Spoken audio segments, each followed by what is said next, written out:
আসসালামু আলাইকুম সবাইকে। আশা করি আপনারা সবাই ভালো আছেন। আজকে আমি একটি নতুন টপিক নিয়ে এসেছি। আজকে আমরা জানবো ডবি শেডিং মেকানিজম নিয়ে। প্রথমে হচ্ছে আমরা টেবিল অফ কন্টেন্ট গুলো দেখে নিই।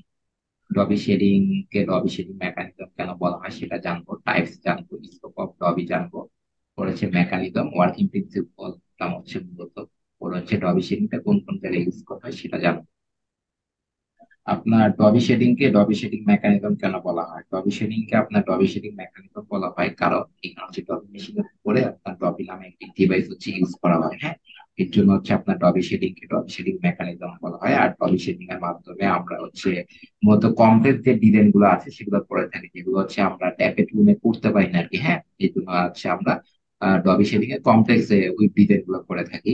আপনার ক্লাসিফিকেশন, টপিক ক্লাসিফিকেশন গুলো হচ্ছে আপনার বিভিন্ন ভাবে ভাগ করা হয়। আপনার যেমন ক্যাপাসিটির উপর, ক্যাপাসিটি বলতে এখানে হচ্ছে আপনার হিউজেন কয়টা ইউজ করা যায় সেই উপর বেস করে হচ্ছে ডবি শেডিং কে ভাগ করা হয়। এখানে হচ্ছে 12 থেকে 36টা হিল ফ্রেম ইউজ করা যায়, এটা হচ্ছে আপনার প্র্যাকটিক্যালি। আর থিওরিটিক্যালি আমরা বলতে পারি 12 থেকে 48টা হিল ফ্রেম ইউজ করা যায় আর কি। হ্যাঁ, পরে হচ্ছে আপনার ডবিটার যে ডিভাইস, এই ডবি ডিভাইসটা আপনার হচ্ছে মেশিনের কোথায় হবে, আপনার ভার্টিক্যাল ভার্টিক্যাল হবে না হরিজন্টাল হবে সেটার উপর বেস করে হচ্ছে ভাগ করা হয়। পরে হচ্ছে সিঙ্গেল লিফটিং, ডাবল লিফটিং, এটা হচ্ছে হিল ফ্রেমের। হিল ফ্রেম কি সিঙ্গেল লিফটিং হবে না ডাবল লিফটিং হবে সেটার উপর ভাগ করা হয়। আপনার মোশনটা কি হবে, ড্রাইভিং মোশনটা পজিটিভ না নেগেটিভ, এগুলো হচ্ছে আমরা আস্তে আস্তে সবগুলো জানবো আর কি। হ্যাঁ, আজকে মূলত হচ্ছে ওয়ার্কিং প্রিন্সিপল নিয়েই কথা বলবো। পরে হচ্ছে আপনার শেডিং হচ্ছে আবার এখানে তিন হবে, এখানে হচ্ছে ওপেন শেড হয়, বটম ক্লোজ শেড হয়, আর হচ্ছে সেমি ওপেন শেড হয়। এটা নিয়েও জানবো। পরে হচ্ছে আপনার জ্যাক লিভার কয়টা থাকে এখানে, সিঙ্গেল না ডাবল। পরে হচ্ছে আপনার কন্ট্রোলটা কিভাবে করা হয়, আপনার এখানে কি মেকানিক্যাল ডবি কন্ট্রোল করা হয় না হচ্ছে ইলেকট্রিক্যাল দিয়ে ডবিটা হচ্ছে কন্ট্রোল করা হয়। হ্যাঁ, ওরা হচ্ছে ব্রডলি হচ্ছে অর্ডিনারি ডবি, স্পেশাল ডবি। স্পেশাল ডবিটা হচ্ছে মূলত আপনার ইন্ডাস্ট্রিতে ইউজ করা হয়। আর স্কোপ অফ ডবি বলতে এখানে বোঝানো হয়েছে ডবি টা হচ্ছে আমরা কেন ইউজ করি। হ্যাঁ, কারণ এখানে হচ্ছে আমরা অনেকগুলো হিল ফ্রেম ইউজ করতে পারি, বললাম তো আগে যে 12 থেকে 36টা হিল ফ্রেম হচ্ছে প্র্যাকটিক্যালি ইউজ করতে পারি। হ্যাঁ, আর হচ্ছে আপনার থিওরিটিক্যালি হচ্ছে 48টা পর্যন্ত হচ্ছে হিল ফ্রেম ইউজ করা যায়। আর হচ্ছে এখানে হচ্ছে আমরা অনেক কমপ্লেক্স ডিজাইন তৈরি করতে পারি। হ্যাঁ, ট্যাপের থেকেও কমপ্লেক্স ডিজাইন তৈরি করতে পারি, এর জন্য হচ্ছে আপনার হচ্ছে ডবি শেডিং মেকানিজমটা ইউজ করা হয়। এখন হচ্ছে আমরা ওয়ার্কিং প্রিন্সিপলটা জানবো কিভাবে কাজ করে। ফার্স্টে হচ্ছে আমরা পার্টস গুলোর নাম জেনে নিই। এটা হচ্ছে আপনার কানেক্টিং রড। কানেক্টিং রড কে আপনার হচ্ছে ড্রাইভিং শ্যাফট বলতে পারেন। এটা হচ্ছে আপনার টি লিভার।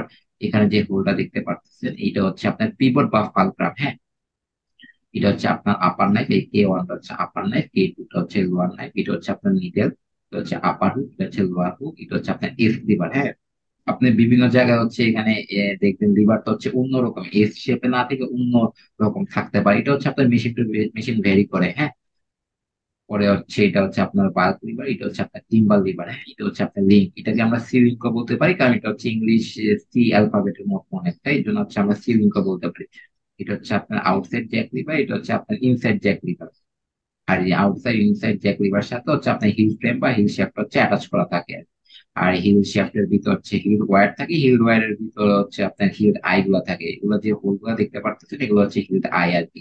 পরে হচ্ছে এটা যেহেতু নেগেটিভ ডবি শেডিং মেকানিজম, এর জন্য হচ্ছে এখানে স্প্রিং থাকে। আর এটা হচ্ছে আপনার প্যাটার্ন সিলিন্ডার, এটা হচ্ছে প্যাক। মানে ডিজাইনটা কেমন হবে, উইথ ডিজাইনটা কেমন হবে সেটা হচ্ছে বেস করে হচ্ছে আপনার প্যাটার্ন সিলিন্ডার তৈরি করা হয়। এখানে হচ্ছে এখন আমরা হচ্ছে ওয়ার্কিং প্রিন্সিপলটা দেখি কিভাবে কাজ করে।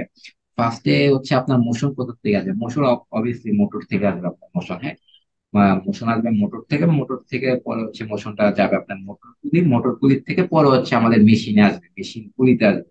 মেশিন পুলির থেকে হচ্ছে গিয়ারে যাবে, গিয়ারের সাথে হচ্ছে আপনার বটম শেফট, এখানে একটা বটম শেফট থাকে, বটম শেফট হচ্ছে অ্যাটাচ করা থাকে। হ্যাঁ, বটম শেফট থেকে মোশনটা যাবে কানেক্টিং রড বা ড্রাইভিং শেফট। কানেক্টিং রড হচ্ছে আপনার ফরওয়ার্ড ব্যাকওয়ার্ড মোশন দিতে পারে। কানেক্টিং রড যখন ফরওয়ার্ড ব্যাকওয়ার্ড মোশন দেয় তখন টি লিভার হচ্ছে আপনার সুইং খায়, অনেকটা হচ্ছে দোলনার মতো। হ্যাঁ, এটা হচ্ছে সুইং খায়। সুইং খায় কারণ এখানে হচ্ছে আপনার ফালক্রাম থাকে, ফালক্রামের জন্য এটা সুইং খায়। ওরা হচ্ছে আপনার কানেক্টিং কানেক্টিং রড যে তো আছে সেটা হচ্ছে আপনার ফরওয়ার্ড ব্যাকওয়ার্ড মোশন দেয়। কানেক্টিং রডের সাথে হচ্ছে আপনার টি লিভার হচ্ছে অ্যাটাচ করা থাকে, এর জন্য এটা হচ্ছে আপনার ফরওয়ার্ড ব্যাকওয়ার্ডে হচ্ছে আপনার সুইং খায় না। এরপরে হচ্ছে আপনার টি লিভারের সাথে হচ্ছে আপার নাইফ থাকে, আপার পরে হচ্ছে নিচে হচ্ছে লোয়ার নাইফ থাকে। হ্যাঁ, আর এখানে হচ্ছে ফিলার তো থাকে বললাম। আপনার হচ্ছে যখন প্যাটার্ন সিলিন্ডার হচ্ছে রোটেশন হয়, এগুলো হচ্ছে 360 রোটেশন হয়। প্যাটার্ন সিলিন্ডার যে ব্যাগটা হচ্ছে যখন আপনার ফিলারকে ধাক্কা দেয় না, তখন ফিলার কি করে আপনার হচ্ছে লোয়ার হুক যেটা আছে লোয়ার হুককে ধাক্কা দেয়। হ্যাঁ, লোয়ার হুককে ধাক্কা দিলে আপনি দেখেন এখানে হচ্ছে আপনার এস লিভার হচ্ছে কানেক্ট করা থাকে লোয়ার লোয়ার হুকের সাথে। হ্যাঁ, এখানে হচ্ছে এস লিভারটা কানেক্ট করা থাকে। আপনার এস লিভারটা হচ্ছে আর আপার বুকের সাথে কানেক্ট করা থাকে। এস লিভার আর আপার বুক হচ্ছে উপরের দিকে চলে যায় আর কি, হ্যাঁ, উপরে হচ্ছে বুক করে। আপনার এস লিভারের সাথে আবার হচ্ছে আপনার কি বার্ক লিভারও কানেক্ট করা থাকে। এস লিভারটা যখন উপরে উঠে তখন হবে কি, তখন হচ্ছে আপনার বার্ক লিভারটা হচ্ছে উপরে উঠবে। আপনার আবার বার্ক লিভারের সাথে এখানে হচ্ছে টিম্বার লিভার অ্যাটাচ করা, হ্যাঁ। টিম্বার লিভারের সাথে আবার কি অ্যাটাচ করা, আপনার হচ্ছে আউটসাইড জ্যাক লিভার অ্যাটাচ করা। আপনার বার্ক লিভারটা যখন উপরে উঠবে তখন হচ্ছে টিম্বার লিভারকে সাথে নিয়ে উপরে উঠবে। টিম্বার লিভার যখন উপরে উঠবে তখন কি হবে, আপনার আউটসাইড জ্যাক লিভারটা উপরে উঠবে। আবার এখানে দেখেন বার্ক লিভারের সাথে হচ্ছে সি লিঙ্ক বা লিঙ্ক যেটাই বলেন অ্যাটাচ করা, হ্যাঁ। আপনার এই লিঙ্কের সাথে হচ্ছে আবার ইনসাইড জ্যাক লিভার অ্যাটাচ করা। আপনার বার্ক লিভার তো এখানে উপরে উঠতেছে, হ্যাঁ। এখানে হচ্ছে সি লিঙ্ক উপরে উঠবে যেহেতু অ্যাটাচ করা। আপনার সি লিঙ্ক উপরে উঠলে কি হবে, আপনার ইনসাইড জ্যাক লিভারটা উপরে উঠবে। আর আপনার আউটসাইড জ্যাক লিভার আর ইনসাইড জ্যাক লিভারের সাথে কি আপনার হিল শেপটা অ্যাটাচ করা, যেহেতু এগুলো উপরে উঠতেছে তখন কি হবে, অবভিয়াসলি এগুলোই উপরে উঠবে, হ্যাঁ। আপনার হিল শেপটা উপরে উঠবে। আপনার আর এখানে হচ্ছে হিল শেপ তো একটা থাকে না, একটা হচ্ছে জাস্ট আপনাকে বোঝানোর জন্য দেখানো হয়েছে। এখানে হিল শেপ হচ্ছে অনেকগুলো থাকে। বললাম তো আমরা যে 12 থেকে আমরা হচ্ছে 36টা প্র্যাকটিক্যালি ইনস্ট্যাম ইউজ করতে পারি। আর হচ্ছে এখানে স্প্রিং থাকে, যেহেতু এটা নেগেটিভ ভাবে সেটিং মেকানিজম, স্প্রিং থাকে, স্প্রিং এর মাধ্যমে হচ্ছে তারপর হচ্ছে নিচে নামে আর কি। এভাবে হচ্ছে মূলত কাজ করে।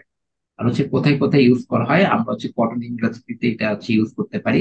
কারণ এখানে হচ্ছে আমরা কটন ইন্ডাস্ট্রিতে হচ্ছে ম্যাক্সিমাম হচ্ছে 24টা পর্যন্ত হিল শেপ ইউজ করা হয় আর কি, হ্যাঁ।